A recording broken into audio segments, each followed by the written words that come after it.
ассалому алайкум бинандаҳои азизу гиромӣ, барномаи ахбор аст аз телевизиони тоҷикистон. дар студия санавбари абдулҳамид.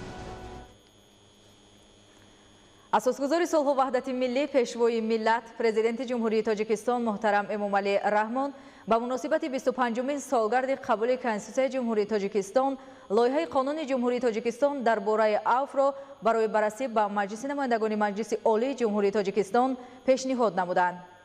ин иқдоми бузургу башардӯстона ва мардумпарваронаи пешвои муаззами миллат муҳтарам Эмомалӣ Раҳмон нисбат ба зиёда аз 20 000 нафар гумонбаршудагон, айбдоршавандагон, судшавандаҳо ва маҳкумшудагон татбиқ карда мешавад.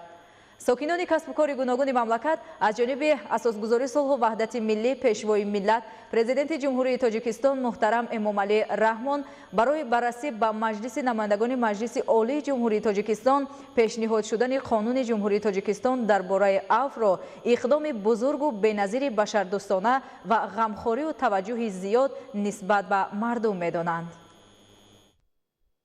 ин як дафъаи 15 аст ки баъд аз ба даст овардани истиқлолият асосгузори сулҳу ваҳдати миллӣ, пешвои миллат муҳтарам Эмомалӣ Раҳмон лоиҳаи навбатии қонуни ҷумҳурии тоҷикистон дар бораи авфро ба маҷлиси намояндагон пешниҳод намуд. лоиҳаи нав ки ба маҷлиси намояндагон пешниҳод карда шудааст нишон медиҳад ки доираи зиёди шахсоне ки аз ҷониби судҳо барои содир намудани ҷиноятҳои мушаххас маҳкум карда шуданд ва дар ҷойҳои ҳабси пешакӣ қарор доранд, инчунин шахсоне ки ба маҳрум сохтани озодии алоқаманд набуда маҳкум карда шуданд ва шахсоне ки парвандаҳои ҷиноятии онҳо дар тафтишоти пешакӣ қарор дорад татбиқ карда мешавад. пешвои миллат нисбати тамоми қишрҳои ҷомеа таваҷҷӯҳи хоса дорад. лоиҳаи қонуни мазкур барои он равона карда шудааст ки шахсоне ки даст ба содир кардани ҷиноят заданд бори дигар аз ин имконият истифода бурда дар роҳи ислоҳ шудан қадамҳои устувор гузоранд, барои гулгулшукуфии кишвари азизамон саҳми худро гузоранд. ҷавонмардӣ, саховате ки пешвои муаззами миллат мекунанд ба қадри он бояд расид. на дар гӯшаи дунё чунин меҳрубонӣ, чунон бахшиданҳоро дидан мумкин аст. беҳтарин сифоти худованд бахшояндаи меҳрубон аст. ва вақте ки сарвари давлати бахшоянда ва меҳрубон аст ва дар ҳақиқат рисолати худоро дар замин ҷорӣ мекунад. ин бори дигар далолат аз он мекунад ки пешвои муаззами миллат, президенти ҷумҳурии тоҷикистон ки ниҳоят миллати худ, ватани худ ва ҳар як шаҳрванди худро самимона аз сидқи дил дӯст медорад, барои боз ҳам имконият додан ба онҳое ки бо ин ё он сабаб дар зиндагӣ хато карданд, барои имконият ба онҳо додан роҳи нав мекушояд. бори дигар аз бузургии роҳбари давлат, аз самимияти роҳбари давлат ба миллат ва халқи худ нишон медиҳад. дар ҷавоби ин мардуми сарбаланди тоҷик бояд ки садақатмандона меҳнат кунанд.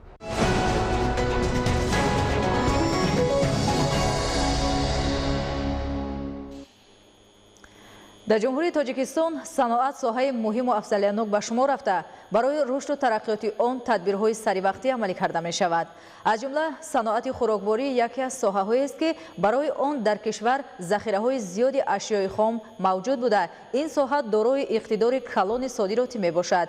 гузориши хабарнигорони мо. дар шароити имрӯзаи пешрафти иқтисодии соҳаи саноат яке аз соҳаҳои муҳими иқтисоди миллӣ маҳсуб ёфта, таъмин намудани рушди он яке аз вазифаҳои афзалиятнок ба шумор меравад. ҳукумати ҷумҳурии тоҷикистон дар замони истиқлолияти давлатӣ барои соҳибкорону сармоягузорон беш аз 100 намуди имтиёзҳо ва сабукиҳоро ҷорӣ намудааст ки нисфи онҳо барои дастгирии соҳаҳои истеҳсолӣ пешбинӣ шуданд. саноати имрӯзаи тоҷикистон зиёда аз 90 самти коркард, истихроҷ ва истеҳсолотро дар соҳаҳои саноати хӯрокворӣ, сабук, мошинсозӣ, сохтмон, маъдан, коркарди металл ва кимиё дар бар мегирад. тибқи афзалиятҳое ки дар стратегияи миллии рушди кишвар барои давраи то соли 2030 муайян шуданд, дар сохтори имрӯзаи саноат ба комплекси сӯзишворию энергетикӣ, агросаноатӣ, соҳаҳои саноати сабук, хӯрокворӣ, кимиё, мошинсозӣ ва ғайра бартарият дода мешавад. برای عملی گرداندن استراتژی مذکور و تامین آمدنی رشد ساحه‌های صنعت، حالا یکچند برنامه ساحوی قبول گردیده تطبیق شده است که در دوره آنها تأسیس زیاده از 6400 جای کاری نو پیش بینی شده است. صنعت خوراکواری یکی از ساحه‌هایی است که برای آن در کشور ذخیره‌های زیادی اشیاء خام موجود بوده. این ساحه دارای اقتدار کلان صادراتی میباشد. طلبات بازار داخلی به محصولات غذایی تا حال تأمین نبوده، از خارج کشور هنوز هم در حجم زیاد وارد کرده می شود. در حالت تشکیل کارخانه و کارگاه‌های استحصالی محصولات صنعت خوراکواری در هر شهر و ناحیه‌ها نه تنها طلبات بازار داخلی قانع کرده می شود، بلکه اقتدار صادراتی مملکت نیز افزون می‌گردد. با نظر داشت آنکه محصولات در ساحه استحصال شونده مخصوصاً کنسروهای میوه و سبزیجات و شربت‌های خوش‌صفت و از جهت اکولوژی تازه در تاجیکستان استحصال کرده می‌شوند، در بازارهای استعمالی خارج از کشور طلبات زیاد دارند. این عامل می‌تواند باعث رشد صنعت خوراکواری در تاجیکستان گردد. این را به اینابت گرفته رهبریت دولت سفارش دادند که بنیاد چنین کارخانه‌ها در همه شهر و ناحیه‌های کشور با استفاده از تکنولوژی‌های پیشقدم تشکیل کرده شود. حجم استحصال محصولات صنعت خوراکواری اگر در سال 1996 48.3 میلیون سومونی را تشکیل داده باشد، پس در سال 2018 این رقم قریب به 5 میلیارد سومونی برابر گردیده. استحصال محصولات غذایی از محصولات کشاورزی و محصولات نیمتیار از 6 تا 81 نامگوی به راه مانده شده است. تنها در 3 سال اخیر در صنعت خوراکواری استحصال زیاده از 56 نمود نوع محصولات غذایی جاری کرده شد. با استفاده از تجربه استفاده فشنگ‌های اقتصادی، حکومت مملکت منبع هوسمندکنی را برای رشد ساحه صنعت خوراکواری و دیگر ساحه‌های داخلدار به طور وسیع تطبیق می نماید. در جمهوری تاجیکستان برای هوسمند نمودن فعالیت در سمت استحصال محصولات گوشتی، رشد ساحه پرنده پروری و ماهی پروری، استحصال خوراک چاروا، ماهی و پرنده نیز امتیازهای اندازی و گمرکی جاری کرده شدند. علاوه بر این، سال جاری واردات چاروای ذاتی و گوشتی از باج گمرکی و انداز از ارزش علاوه شده آزاد کرده شد. از دوره جاری شدن امتیازها به ساحه مذکور تا به امروز در مملکت همگی 59 کارخانه پرنده پروری و 109 گکتار حوض ماهی پروری تشکیل شده است که هنوز قانع کننده نیست. از این روز سرور دولت ضمن ملاقات با صنعتچیان مملکت، مسئولین وزارت و اداره ها و مقامات محلی را وظیفه‌دار نمودند که در سمت جلب سرمایه وطنی و خارجی به ساحه مذکور چاره‌های تأخیرناپذیر اندیشند.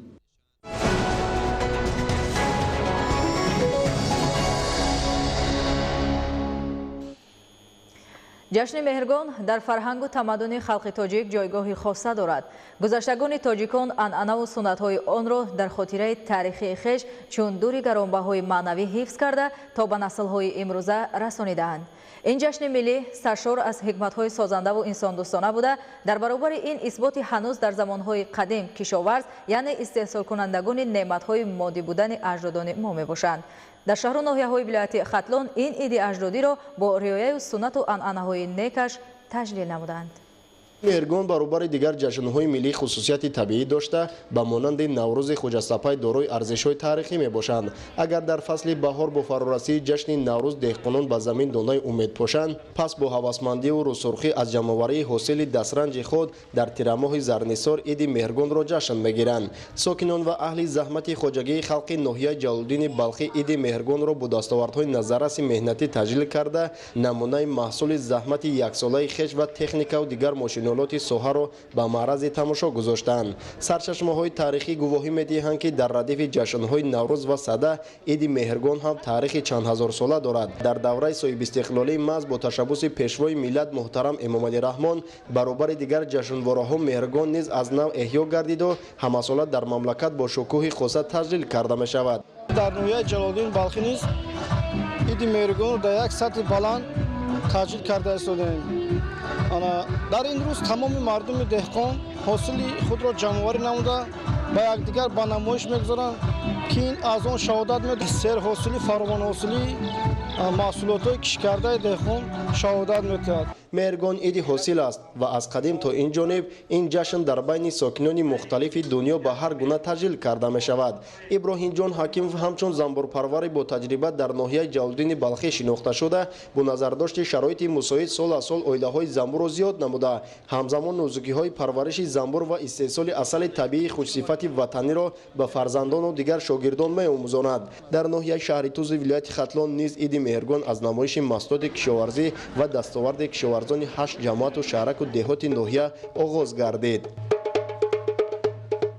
با شرافت استقلالات دولتی و با تشبث اساسگذار صلح و وحدت ملی پیشوای ملت محترم امامعلی رحمان نه تنها عید و جشن‌های ملی بلکه مراسم‌های مختلف مردمی از نو احیا گردید و برای در سطح بلند دایر کردن آنها شرایط فراهم آمد. همین است که ساکنان و کشاورزان ناحیه شهرتوز این جشن قدیمی مردم مهنت‌دوست تاجیک را با تمام خاصیت‌های نکش تجلیل نمودند. کشاورزان که در این روزها با جمع‌آوری حاصل کشت محصولات برنج پرورده خویش میباشند در این جشن کسبی آن همه دسترنج خود را پیشکش تماشابینان نمودند. در این نمایشگاه گسترده دهقانان و کشاورزان ناحیه از محصولات‌های پالایزی، سبزوات، زراعت‌های تکنیکی و نان‌های دستپخت زنان و کدبانه‌های چیره‌دست گذاشته شده بود. ضمن برگزاری جمع تنتنوی که بخشیده به روز مهرگان دایر گردید، برآمدکنندگان عاید این جشن قدیمی و ملی اندیشه‌رانی کرده ابراز داشتند که واژه مهرگان از دو جزء عبارت بوده، معنایش مهر، محبت، صمیمیت و دوستی بوده. محض با برگزاری این جشن دوستی و یکدلی مردم زحمتکش قوی‌تر می‌گردد. خدایداد رجب، اسکندر سعید، ناحیه شهر توز، اخبار. در تاجیکستان برابر به دست آوردن استقلالیت جشن اجدادی ما مهرگان احیای دوباره پیدا کرد. باید گفت که مهرگان عید جمع‌آوری حاصل رویانیده دهقان، عید فراوانی شادی و نشاط، دوستی و رفاقت، وحدت و یگانگی و مهر و صداقت است. گزارش خبرنگاران ما از ناحیه رودکی. در جماعت دهات چوریکاران ناحیه رودکی خوانندگان مؤسسه‌های تعلیمی جشن مهرگان که همساله دهه دوم ماه اکتبر برگزار می‌گردد با شکوه و شهامت خاصه تجلیل نمودند. در این روز خوانندگان از 8 مؤسسه تحصیلات میانه عمومی جماعت در مؤسسه تحصیلات میانه عمومی رقم 67 جمع آمده در دایره رسم و آیین اجدادی تشکیل نمایش محصولات کشاورزی و دیگر دستاوردها از این جشن ملی استقبال کردند. با لیدرروحی و خرسندی اشتراکداران در این چهاربینی نشانه افتخار و سعادتمندی و ارجگذاری آنها به میراث نیاگان می باشد. مهرگان تجسمگر سنت‌های نیک انسانی است و فیض و برکت خون پرنعمت کشاورزان را انعکاس می نماید. جشن مهرگان عید حاصلات و ایام جمع‌آوری حاصل می باشد که در گذشته آن را با شادی و فرح و مژده از موفقیت‌ها جشن می گرفتند. مهرگان چون نوروز از مهمترین جشن‌های ملی می باشد و اهل علم و ادب تاجیک در مرحله‌های گوناگون جهت تقویت یافتن و پایدار ماندن آن تلاش‌ها ورزیدند. مهرگان جشن است مردم را سرجم و متحد می‌سازد. در این زمینه دوستی و محبت و صداقت و صمیمیت میان انسان‌ها قوی و استوار می‌گردد. برگزاری چنین چهاربینی‌ها میان خوانندگان باعث حس مسئولیت و خودشناسی و خودآگاهی جوانان و نورسان می‌گردد. این چنین نمایندگان ریاست معارف ناحیه از نمایشگاه دسترنج خوانندگان دیده نموده آنها با افتخارنامه سرفراز گردیدند. منوچهر سلیمان، خورشید حسین، اخبار. طبق تحلیل‌های سازمان عمومی جهانی تندرستی از آغاز پیدایش ویروس نارسایی مسمومیت آدم تا امروز این بیماری سیرایتی سبب فوت نزدیک 40 میلیون نفر آدمان سیاره گردیده است. نشانه‌های ویروس نارسایی مسمومیت آدم گوناگون می‌باشند، از جمله تب و درونروی سببشان نامعلوم که زیاد از 1 ماه دوام می‌کنند، لاغری بی‌سبب، اوج گرفتن بیماری‌های وزنی و غیره. در جمهوری تاجیکستان با مقصد بلند برداشتن سطح آگاهی اهالی و پیشگیری خروج بیماری مذکور تدبیرهای فهماندهی گذرانیده می‌شود. گزارش خبرنگاران ما. ویروس نارسایی مسمومیت آدم یکی از بیماری‌های خطرناک زمان معاصر محسوب یافته. برای پیشگیری از این بیماری سیرایتی در جمهوری تاجیکستان چاره‌های مخصوص اندیشیده می‌شود. برنامه ملی عاید به مقاومت با اپیدمی ویروس نارسایی مسمومیت آدم در جمهوری تاجیکستان برای سال‌های 2017-2020 و پیشگیری از زیادشوی سیرایت‌یابی آدمان به ویروس مذکور برای مبارزه با این بیماری خطرناک می‌باشد. نمایندگان مؤسسه دولتی مرکز سلامتی شهری رقم 12 در یکجایی با شخصان متصدی وابسته به پیشگیری بیماری‌های سیرایتی از جمله ویروس نارسایی مسئولیت آدم در بین آموزگاران و خوانندگان صنف‌های بالایی مؤسسه تحصیلات میانه عمومی رقم 42 ناحیه فردوسی شهر دوشنبه کارهای فهماندهی گذرانیدند. راههای گزارش ویروس مذکور از طرف متخصصان ساحه طب به پورگی فهمانده شد. اینچنین به هر یک اشتراکچی معلوماتنامه‌های مخصوص وابسته به پیدایش و راههای گزارش ویروس نارسایی مسئولیت آدم دسترس گردید. در کشورهای دنیا پنجشنبه با سرعت ویروس نارسایی مسئولیت آدم با خصوص میان جوانان تشویش‌آور ارزیابی می شود. سال 2018 در دنیا قریب 1,700,000 نفر به ویروس مذکور مبتلا شدند.